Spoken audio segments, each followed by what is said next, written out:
Quand je dis méditation, je ne parle pas de 2 heures durant la semaine. Je parle des heures et des heures et des heures et des heures où tu découvres de vérité. Je vais vous montrer comment méditer.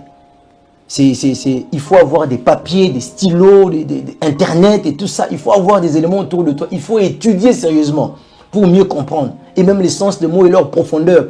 Afin que Dieu te parle mieux et que tu perces le sens de la révélation qui est cachée derrière.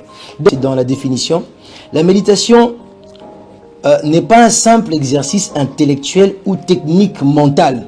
C'est un acte spirituel profond, une communion entre l'esprit de l'homme régénéré et l'esprit de Dieu à travers la parole vivante.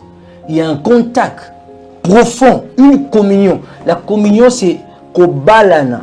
Esprit na yo, et uti kobota mambalami bale, na esprit ya nzambe o eza kati na yo. Et kokite, il faut ba balana lisusu. Voilà.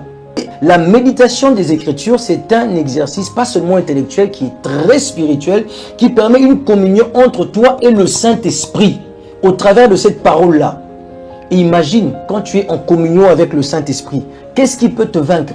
Imagine quand tu es en communion avec le Saint-Esprit, les problèmes que tu as en dehors de cette communion-là, tu ne seras pas le seul à t'en inquiéter.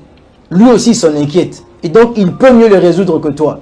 Ce qui fait que tu n'auras pas tout le temps, toi, le temps de dire « Seigneur, voici j'ai tel problème, aide-moi ». Parce que avant que tu n'ouvres la bouche pour ça, lui le fait.